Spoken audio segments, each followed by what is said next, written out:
Hello, welcome to WD18, the Watford fan channel. Welcome to our preview of the huge, monumental, big, all the superlatives to describe this really crucial week for Watford.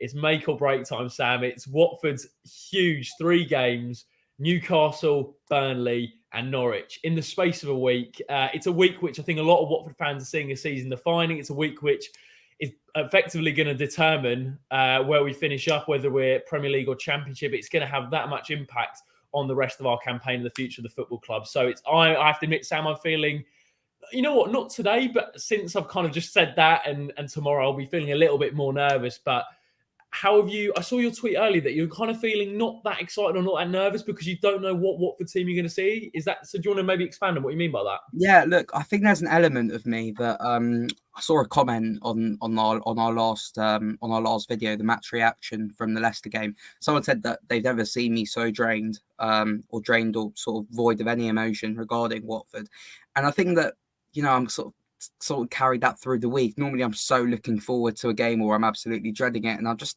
sort of the emotion's been sucked out of me. I think it's quite rare to have that in the case of football. Probably still.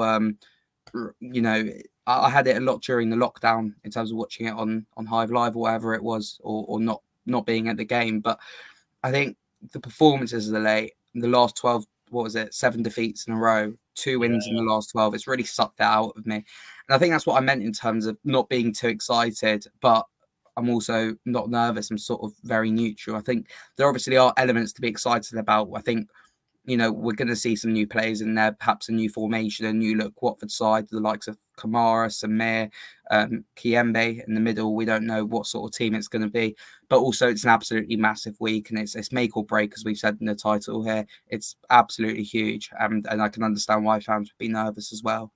Yeah, you know what? We'll get into actually, Sam, just in terms of those next 3 fixtures, how many points we should be targeting. So we put a tweet out on WD18, basically, how many points do you think we will pick up? But the 2 questions I wanted to ask you, Sam, was how many points should we be aiming for, and how many points do you think we will get out of the next 3? Yeah, it's a difficult one because I think in terms of picking up points in these games, it's not just picking up a point for ourselves, it's taking away points from other teams as well. So a win is absolutely monumental. I think we have to be aiming for 9 points. I don't think it's realistic, but we'd start to see daylight between us and teams around us if we pick up 9 massive points. We've already sort of blown opportunities against these teams. We didn't show up against Newcastle earlier in the season. Norwich, we won that game, and Burnley, ultimately, we haven't played them yet, either home or away. So it's absolutely huge, because I always think back to that Newcastle game as a missed opportunity, and I think we have to win. We have to win there. So I think 9 points is what we have to be aiming for, 7 to 9, if I'm being realistic. What I think we'll get, as I said, sort of the confidence has been drained out of me, and I think we'll get 3 points, perhaps 4 points. I think the one we'll win will be, I put this on Twitter earlier, I think we'll beat Norwich. I could see us getting a point at Burnley. I do think we'll lose on Saturday, and I suppose that's a good place to start, which is Saturday's game. Yeah, we'll start with Saturday's game, Sam. It's a really interesting one with Newcastle, because ultimately they've been busy in their transfer market already. They've signed Kieran Trippier from Atletico Madrid. They've now signed Chris Wood, and it was well documented that they wanted a striker in before the Watford game. They're seeing this as the big game that can turn the tide of their season. And when I was reading about kind of the consensus in the Newcastle camp through The Athletic, actually, some of the sources there, they were saying that they feel like that Cambridge defeat that they had in the FA Cup is going to galvanise them. And there's a mood inside the dressing room at Newcastle that they're feeling really driven, and seeing this Watford game, as we are, as the pivotal point of the season. I think it's fair to say that it is a cup final for both teams. We mentioned the 3 games, but certainly from my perspective, Sam, you look at that first game against Newcastle on Saturday. Number one, it's just big on the scale that we're playing a team in and around us, but it's the knock-on effect that it can have for Burnley and for Norwich. And you feel like, I have to admit, mate, and I know this maybe not the positive way of looking at it, I think a lot of people would feel the same. If we lose that first game against Newcastle, I'm fearing the worst, mate. I'm fearing 3 losses on the bounce, because the knock-on effect that can have, I mean, it's so crucial. But from kind of looking ahead to Newcastle, I guess it's a bit of an unknown quantity with them, right? Chris Wood coming in, Trippier. There's a lot of lot of factors that I think are out of Watford's control. So how do you feel that they're going to approach the game on Saturday, especially being at home as well? I think first of all, it's going to be electric in there. The atmosphere in there is going to be a cauldron, and we've seen these Watford teams perhaps don't react too well in situations like that, where the crowd will be on their back, be really hostile when we've got the ball, and it's going to be a really difficult game for us away from home. I think they're going to look to attack us. And, it's the Eddie Howe way. We've seen it over the years against Bournemouth, some really entertaining games where they've looked to get at the Watford defence. And that has left them vulnerable. Classic example was the 3-3 against them at the Vitality Stadium, drew 2-2 with them a couple of times. But they are going to look to exploit what I would say is, a really weak Watford defence. And they've got the likes of Alan St. Maximin. They've got Chris Wood coming in, Miguel Almiron. I'm not too sure who's going to play because Almiron's been in and out of the side. Obviously, no Callum Wilson as well. But I think, obviously, they're going to look to be on the front foot and really exploit our really poor defence. And I think the way to go for Watford to address that would be playing counter-attack. And that's where the 5 at the back comes in, which everyone's been calling for. I think if we can stay solid, get to the half-time at 0-0 or, with the game firmly in our grasp, I think at that point we can look to, perhaps press higher up the pitch. Newcastle fans will start to get on their backs if they're not winning. If we go 1-0 up, it will be completely toxic in there as well. So it's about, for me, game management, and that's going to be the key to the game for us. We can't be going in there, thinking all out attack because they'll destroy us. At the same time, I don't think we can sit too deep because they got players who can hurt us in there. So it's all about the game management. So with that in mind, Sam, and we'll get into the team that we'll pick on Saturday in just a moment. But is there any particular players you look in that Watford squad, as you mentioned, game management, that you feel have to start come Saturday? Yeah, I think I'd like to see the new fullback in there, Hassan Kamara. Yep. And what's up in the air? What's difficult in terms of saying what I think the team will be is that I don't know what the formation will be. I think it's very plausible for us to move to a 5 at the back. They've had a whole week in training now to perhaps work on this. At the same time, it wouldn't shock anyone if we stuck with the back 4. I think Kamara on that left-hand side, I like what I've heard about him. I haven't watched much of him, but I like what I hear. It'd be good to give him a run out. I mean, we will see him giving a run out because I don't think he'll go with James Morris, who's the only other available left back at the moment. Yeah. Assuming Danny Rose obviously won't play a part. I think it'll be interesting to see whether it's Kiko Femenia or Jeremy Ngakia. Both of them are available now. I think Ngakia is more solid at the back, but Femenia perhaps will be better in a 5 and better going forward. I don't know about Samir or Kiembe, if I'm being completely honest. If they start, happy days. If not, I don't know. I've never watched a minute of them, and I'm not going to be someone who claims that I've watched a minute of them. I don't know what to expect with them, whether they'll come straight back into the team, whether we'll have to wait a few weeks. Emmanuel Dennis has to come back in as well. That's first name on the team sheet. Seeing him back in training, obviously not all parts of the world were too happy to see him back in training, obviously. Sam, why wasn't he playing AFCON? I know. Do you know what? I blame Nigeria. Nigeria's fault for not calling him up. That's the real problem. And mate, you know what? We don't want to upset anyone. So we'll move from the. We've got to use it to our advantage in that respect. As I said, I agree with you, Sam. Like looking at some of the team news going into Saturday, Ben Foster, Emmanuel Dennis, Kiko Femenia, and Christian Cabasele have all returned to full training and will be assessed before Newcastle and Watford. What I would say on that is, and obviously we don't know the inside rumours or the inside sources with their injury situation. I think the fact that they're in full training means they're pretty much ready to go. But I think regardless if Dennis isn't 100%, we have to start him. I would say Foster, is that another one? That's the one I wanted to ask you, Sam, because, there's a lot of debate on Twitter and Watford social media about this goalkeeper situation. We've got Maduka Okoye is playing for Nigeria at the moment, who's signed for us from Sparta Rotterdam. He's on loan there to the end of the season. So we're left with, we've got Foster, Daniel Bachmann, and Angelini. Now, Angelini is the third choice. We then have Bachmann, who I have to admit is, I don't feel confident with him between the sticks. I feel slightly more confident with Ben Foster in the sticks. But having said that, Ben's susceptible to an error, I feel, this season, despite him having a couple of good games. So that dilemma for you, how do you see Ranieri going with it? Do you think he'll go with experience of Ben Foster, or do you think he'll stick with what he's had in the last few games with Daniel Bachmann? It's a really difficult question. That I think it's quite well documented that I'm not the biggest fan of either goalkeeper. I think I'm hoping Okoye in the summer can come in and make an impact.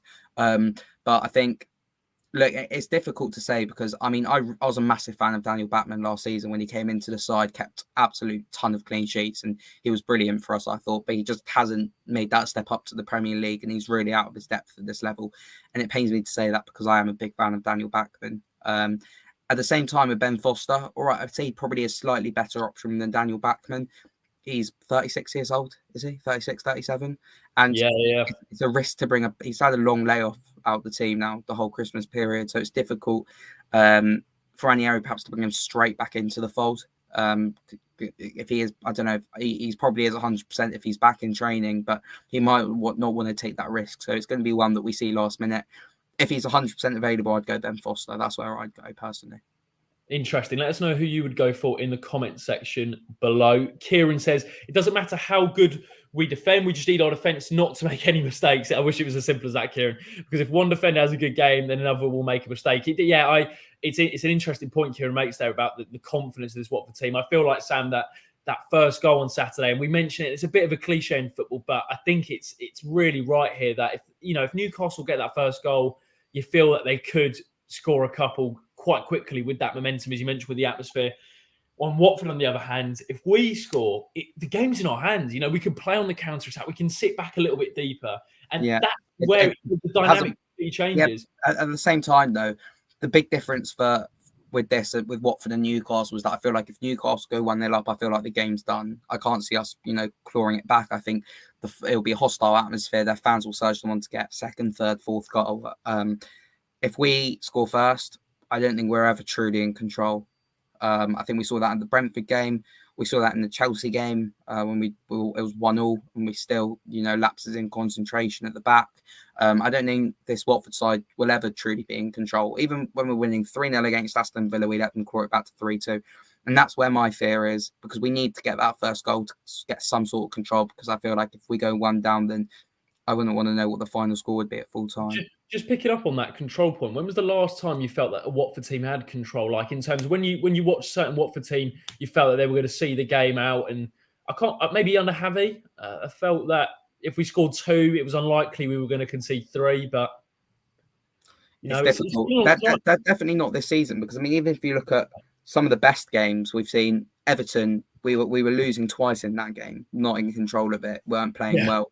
Man United, we dominated that first half, yet we let them back into the game at 2-1. And ultimately, we were, if Harry Maguire hadn't got sent off, we probably would have lost that game. So it's a long time since we've had a convincing win. By properly convincing, I'm thinking back to last season in the Championship, beating Rotherham 4-1, or even Bristol City 6-0 further back than that. What this Watford side have is this sort of, I don't want to say immaturity, because sometimes it's needed. But as soon as we go 1-0 up, with the exception of a couple of games this season, it's always, all right, now we have to defend our league and sit back, further back. As we saw against Brentford, eventually we're so deep that we give Pontus Jansson a free header. We let Brian Mbeumo score a penalty. And that's all because we sat too deep and didn't ultimately go for the kill with the second goal. This Watford side has goals in it. And if particularly in a toxic place like St James's Park, if we go 1-0 up, I don't see why we can't exploit what would be a fragile Newcastle side. Their confidence would be all over the place. Go for that second goal, go for that third goal. But this team needs to get out of that mindset of we are going to make mistakes. I think it's a confidence problem as well. Yeah, it is a lot of confidence. Just on that, and speaking of confidence, and this is not to worry anyone, but a couple of pretty alarming stats actually about Watford in defensive areas anyway. Watford are the only team in the top 4 divisions without a clean sheet this season. Watford are the only team in the top 4 divisions without a clean sheet this season, having made it to the 96th minute against Spurs and the last goal. Watford run without a Premier League clean sheet is now at 29 games. They need They need a few in the next few weeks to surpass West Brom's all-time Premier League record of 34 games set in 2010-11. Not great. Now, Sam, look, we're getting to the point where with the defence, I just don't think Ranieri can continue with a 4. And people say, look, changing it ahead of a big week like Newcastle, Burnley and Norwich. But I actually think it's less of a risk to change it than it is to keep it. the same as what we've had before, Sam, because, I mean, the stats are incredibly alarming. Obviously that is subject to the standard of the league you're playing it. The fact of the matter is, not to have a clean sheet this season is quite frankly embarrassing. The goals we're conceding are so sloppy, with the same people making individual errors. We've said it a lot of the times on this channel. I feel like with Samir coming in, not saying he's the answer, but put him in a back three, Kamara as a wing back, Kiko as a wing back, or Ngakia, either or, and really just shore it up with a back five. How likely do you think we could see that happening? Or do you think I'm living in cuckoo lands that I think that's even a possibility? That was in the words of Roy Keane. Oh, yeah. I think... Are you watching? I think that's certainly a must, this back three. I think the best way to say it, I think, was... I've used this phrase a couple of times, but looking at that formation against Tottenham when it was sort of a back six, back seven at times, the phrase I used in terms of William Troost-Ekong and Sierral's performances was we wrapped them in cotton wool. And that was because they had so much protection around them that, it's not to say that they didn't have much to do, but they weren't as, prone to these 2v1 situations. Just imagine the fear that will go through those defenders when it's, Alan Saint-Maximin running at them. And I think that the back three is the way forward because it's going to protect them, protect all of them. At the same time, that's also part of the midfield's job. The midfield has to be doing more as well. That's where Ozan Tufan, no place in the side for me at the moment as well. I think perhaps, Juraj Kucka depends on, I don't know what Kucka turns up. We're really going to miss Imran Loser at the moment. I think he's the one that would just sit just in front of the defence and keep it ticking over. But how likely is it? I think he'll stick with the back four. I think he's going to... I know you said it's less of a risk to stay with the five, but I think he's going to view it the other way around and think it's more of a risk to go with the five and sort of change the formation depending on what they've done in training this week. Would you change it, Sam? Do you feel like it has to change? It has to change. It has to change because, even if we lose with the five, then I think we would have lost anyway with the four, and it's worth a go. And anything to help this Watford side at the moment, we might as well try it. Yeah, as we mentioned at the top of the show, we're going to do our lineup and then I'm going to make it and put it on the screen so it's kind of a visual graphic. But Sam, one comment I saw which was really interesting just from that Leicester game, Charlotte, thanks so much for the comment, Charlotte. Midfield needs a revamp. Tufan has to be dropped after last weekend. You know what, Charlotte? I'd go even further personally. He has to be dropped just for the 8 performances so far we've seen from him. He's been nothing short of awful, Sam. Yeah, really cool. We cannot be carrying passengers at this stage in the season. And I feel like, look, from my perspective, it's nothing personal with Ozan. I just don't think we can carry a player like that who isn't offering a lot on the ball. He's not offering a lot off it. It's just, it remains to be seen from my perspective what his job is. And what's a bit concerning for me, Sam, is Ranieri in the week touched on the fact that he feels that Tufan needs to get to a Premier League level. So what he's basically saying with that is he doesn't feel he's at that level at the minute, but also it almost suggests that he's going to give him another opportunity to get to that level, which, look, I'd be staying well clear of that. I think we need to really get some grafters in that midfield, Sam, and go for like a real strong midfield three, and maybe Sissoko, cleverly Kiembe. Kiembe, I think, probably should come in because it's a fresh pair of legs, but how do you see that midfield situation? Because I just don't think Tufan can play for us at the minute. Yeah, I agree with you. And that's what I quite like about Claudio Ranieri is his honesty. And I know you mentioned that there's a chance that we'll see Ozan Tufan still come back in, perhaps to get him up to Premier League speed. At the same time, Danny Rose wasn't fit enough and he seems to be out the door now. And I'm not saying Tufan will be out the door. I think perhaps he could still be a useful squad player. I think it's early days. He's played 8 games. At the moment, though, we can't be having passengers at all. And we can't have a player. The question is what does Ozan Tufan do? And the answer is not very much. I think he hit the bar against Leeds away or hit it just over. Except for that, I can't really think of much he's done. Gives the ball away, doesn't track back. He's often quite isolated in the middle of the park. And we need players who are going to be running, chasing down the ball, physical presences. And unfortunately, Ozan Tufan doesn't do that. So I agree with you there. I agree with Charlotte who put the comment. I wouldn't put Tufan near the side at the moment. Yeah, sure. We'll touch, as I said, on that team. Charlotte, on another comment. Ranieri needs to be back for the next 3 games. However, if these games don't go well, then his future is in serious doubt. Just on that, Sam, that last line there from Charlotte on the kind of his future. Lose to Newcastle, he's gone. I can't see how they'd stick after Newcastle. I know we'd have a game 2 days later, but it's the Potsos and they would have had someone lined up already. I guarantee you now that the Potsos would have been speaking to other managers. We've seen the way that they work, and they're not scared to pull the trigger. I don't know for a fact, obviously, so it's a bit far for me to it's speculating, but I think track record shows that I wouldn't. Yeah. They will have someone lined up, regardless. Yeah, exactly. I don't too extreme for me to guarantee it, but if Claudio Ranieri is sacked, then there'll be someone within the door within 2 hours after he is sacked. So I think they know what they're doing, and I think it's very much they'll have someone in the wings waiting if we lose to Newcastle, and that's my gut feeling. Adam with an optimistic comment: we better prepare ourselves for a trip back to the EFL, boys. If you don't laugh, you'll cry. I mean, you won't enjoy it, but it was nice to see this week. The only downside of if we are in the Championship, not the only downside, obviously, it was nice to see the Old Football League show circulating on Twitter this week with Manish Basin. Some really good pundits on there. I remember this was my earliest experiences of being a Watford fan. I must have been in year 3, year 4, where I was in bed at by 7, 8 o'clock every night, and I'd wait up on a Saturday night till after match of the day, going through a ton of boring games just to watch Watford lose 1-0 away at Port Vale or something like that. I don't know, but it's what football's made of. It's what we all dream of as Watford fans. Let us know in the comments if you used to watch the Football League show with Manish and Steve Claridge, Leroy Rossini, Clems as well. I mean, unbelievable. I remember and if anyone else remembers this game, I think it was 2010-11, and it was really rare that you played on BBC. It was unheard of. QPR away on BBC, and I remember it was a Friday night game. And Danny Graham scored a couple, and Jordan Much scored. I think he scored a goal, whipped it in, and Martin Taylor claimed it or whatever. But it looked like absolute carnage. Yeah, they were the days. Yeah, those highlights are still up on YouTube as well. I watched them a couple of weeks ago. I remember. Prime Watford. That was brilliant, mate. What a win that was, especially QPR at the time. Were doing really well. Yeah.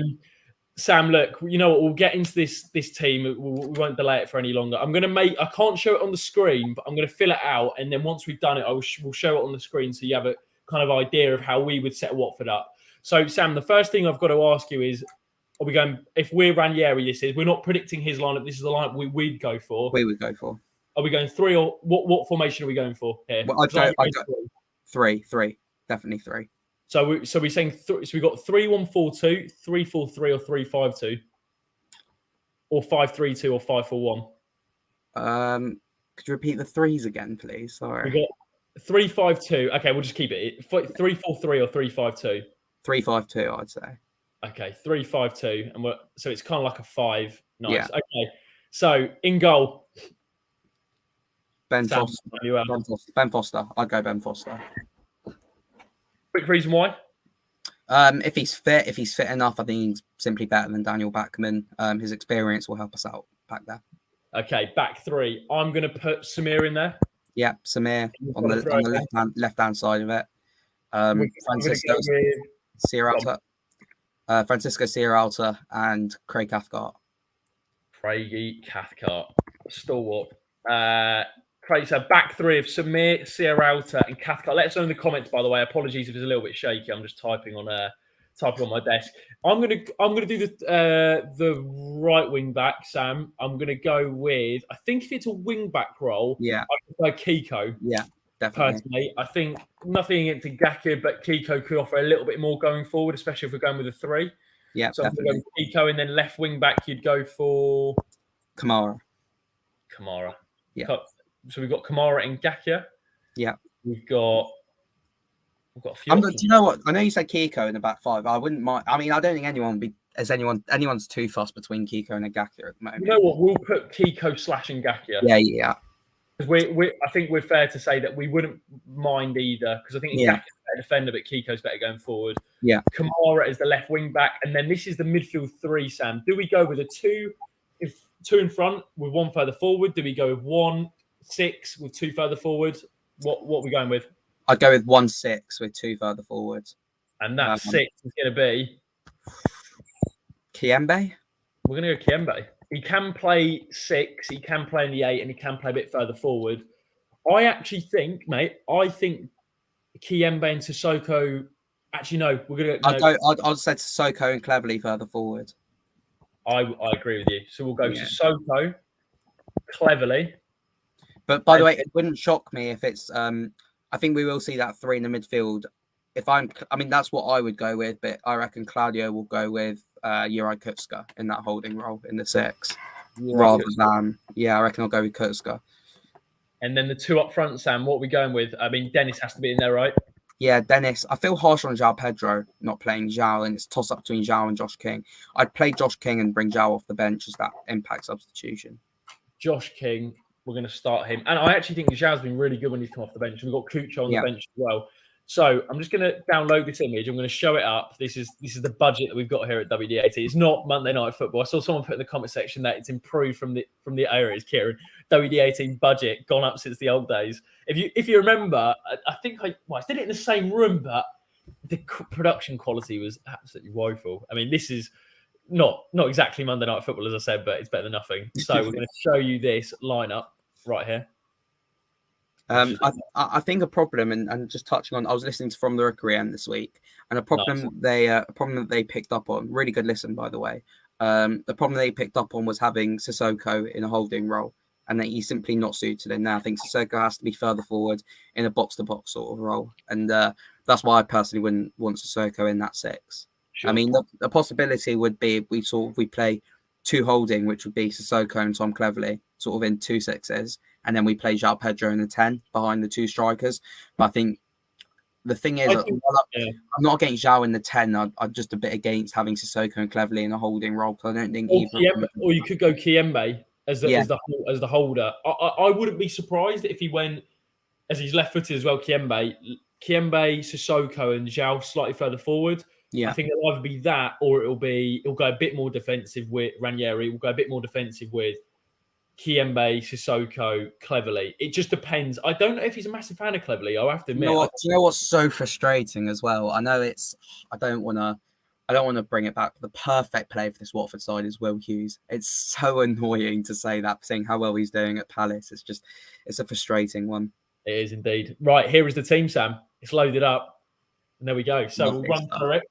Actually, it looks quite cool. It's quite nice, so we've got Foster in goal, a back. This is the team me and Sam would play against Newcastle on Saturday, by the way.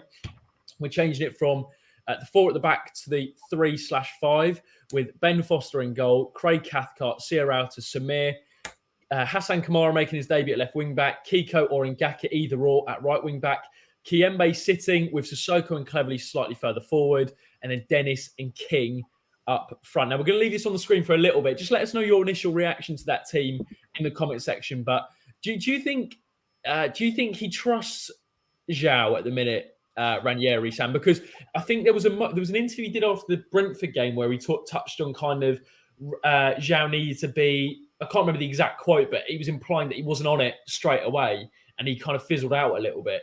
Do you think he's more of an impact sub, Pedro, under Ranieri, or do you think he should be starting for us? I think this is a criticism that I've got of both João Pedro and Cucho Hernandez. I think they both sort of go into this bracket. I think João Pedro is further along his development than Cucho Hernandez, I think both of them are better impacts off the bench, and neither of them can seem to sort of really get into the game when they are going from the start. And I think ultimately that's adapting to the physicality of the Premier League, because it's much easier coming off the bench when players are tired and you can run at them.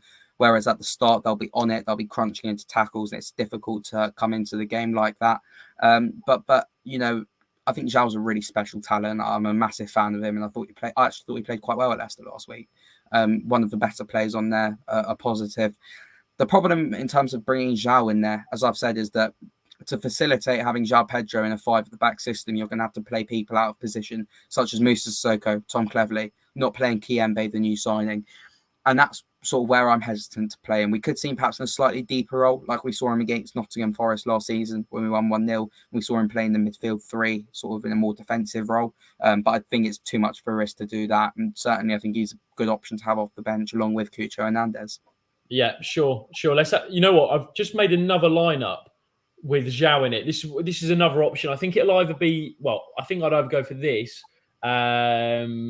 Here we go. We've got a few comments actually. So we've got one comment here that says no Pedro. Tom thinks it definitely needs João Pedro in the 10. Tom thinks that looks good. Palais says, I don't think Kayembe would be ready to start yet coming from Belgium.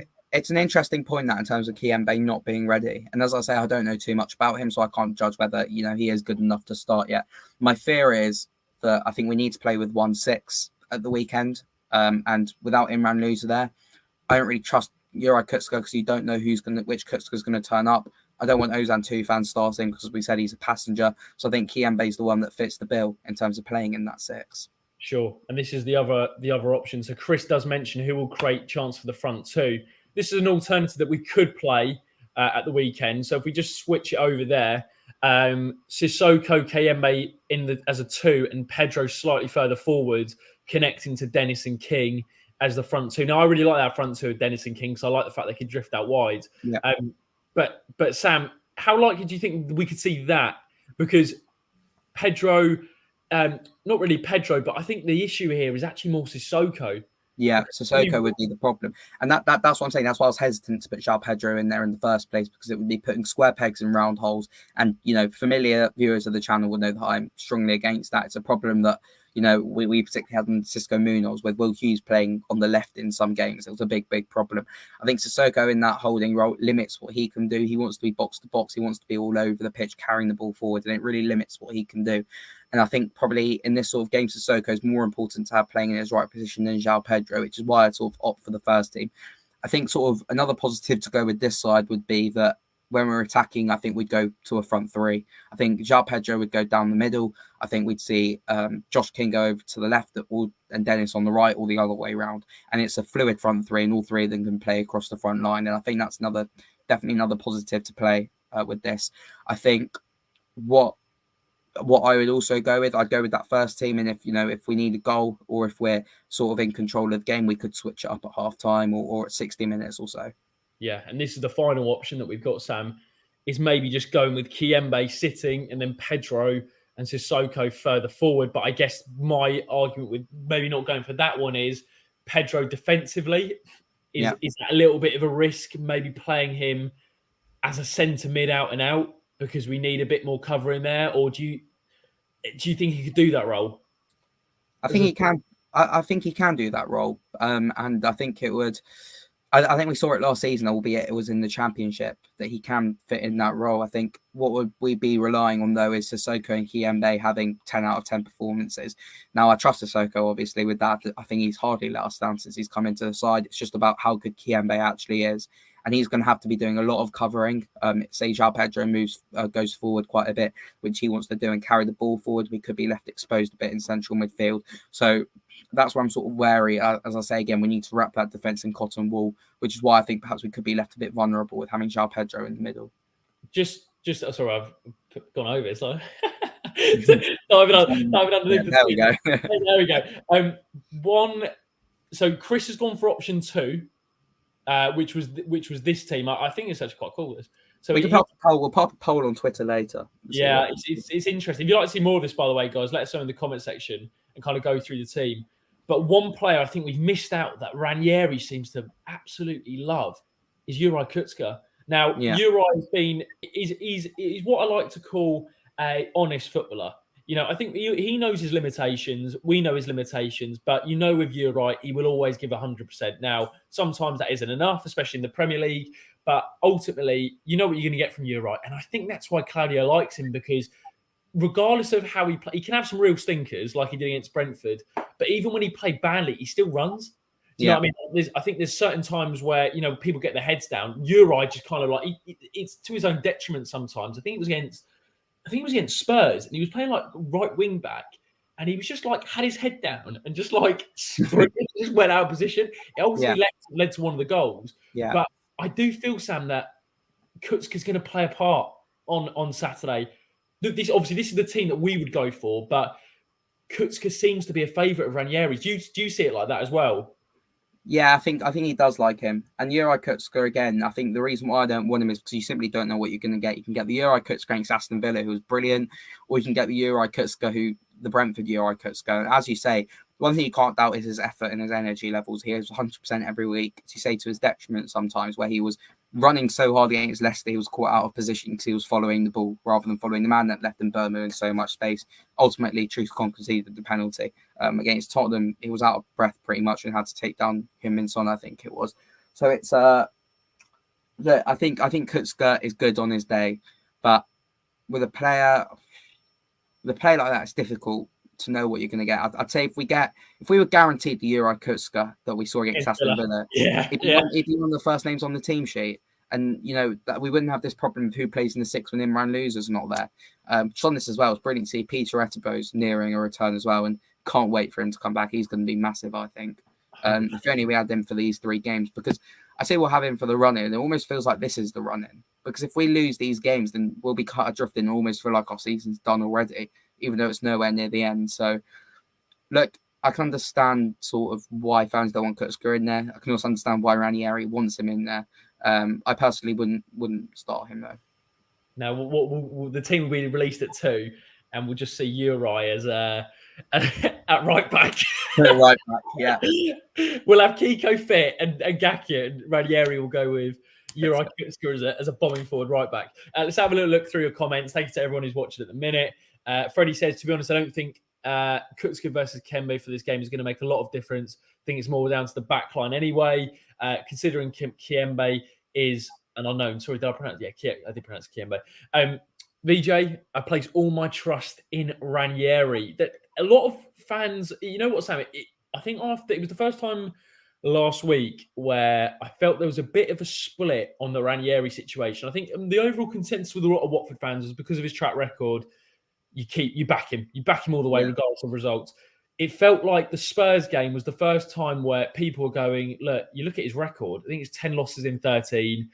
The win was an unexpected win against Manchester. There was a big win against Manchester United, which was unexpected, which it's not a typical win for us to get. And you're looking at the teams we played. I think that Southampton game we need to be winning. That Brentford game we should have been winning.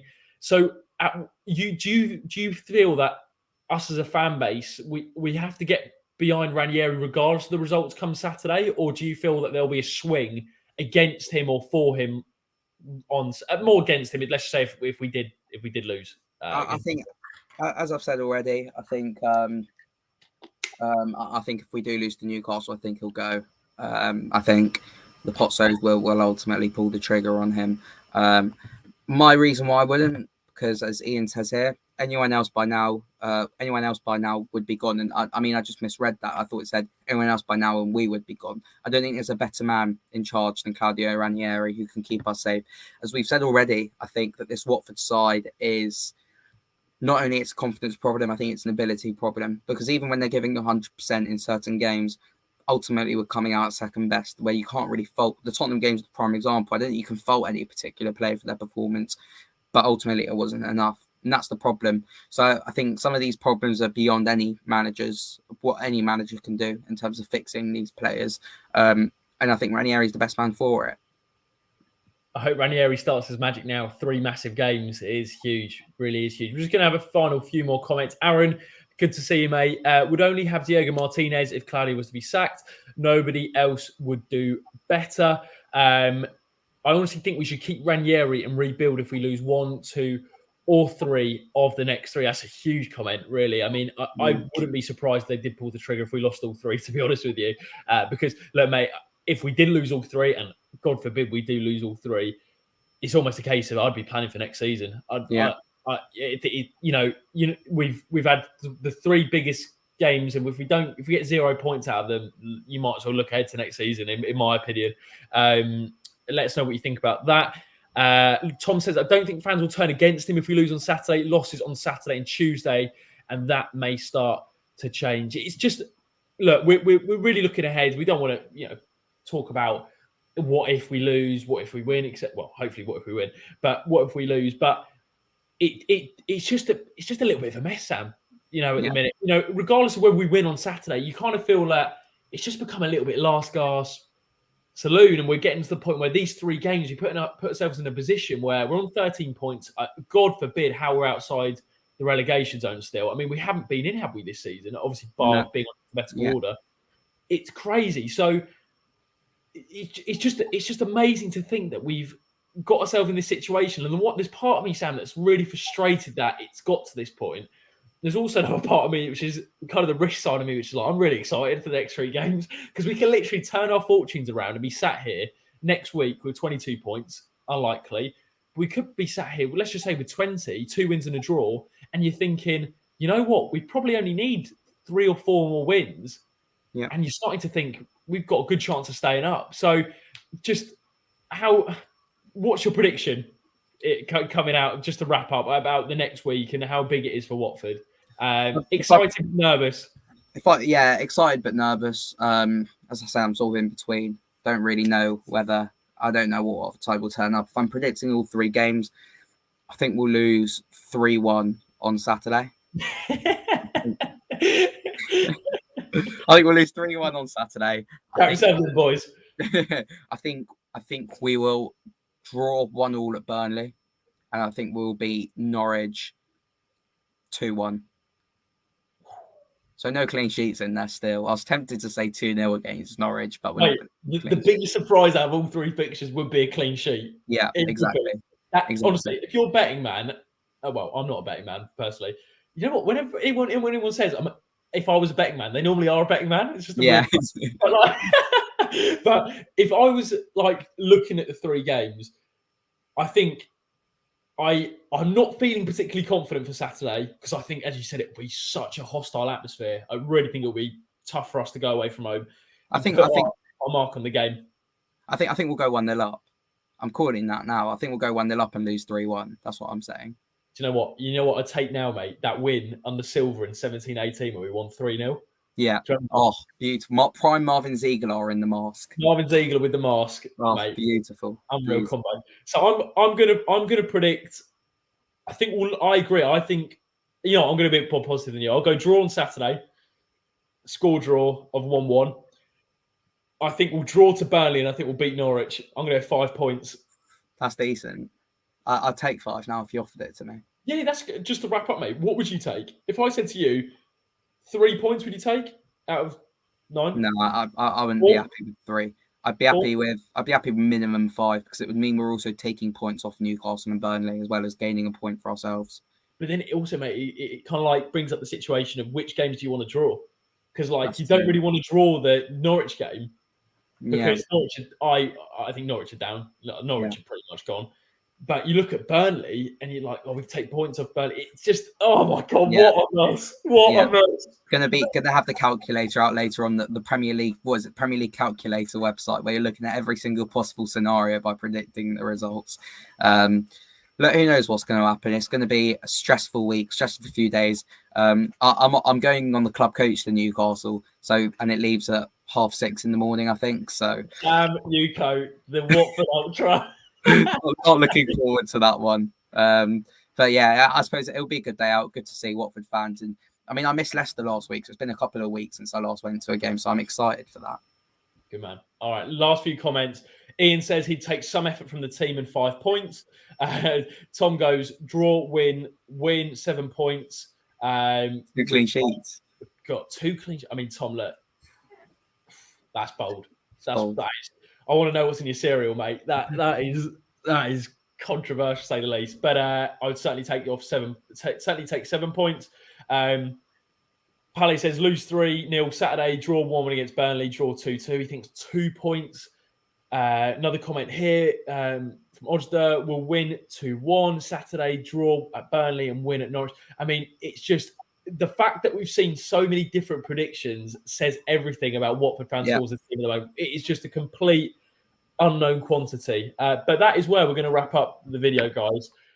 Huge week for Watford. Thank you very much to everyone who watched today. This kind of special edition preview. I mean, special edition for all the wrong reasons, really, but it is exciting. VJ says, great stream, lads, exciting times. Absolutely. Thank you very much for the kind comments as well. That's where we're going to leave it.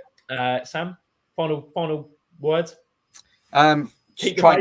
Get as negative as I've been, try and get behind the team. That's what I'll say. And get behind Claudio because he's the man to turn it around for us if anyone can. Top man. Thank you very much for watching, guys. Take care of yourself. Safe travels to Newcastle, Burnley, And we'll see you again on Sunday, hopefully reviewing a Watford win. Take care of yourself, guys, and we'll see you then. Up the Hornets.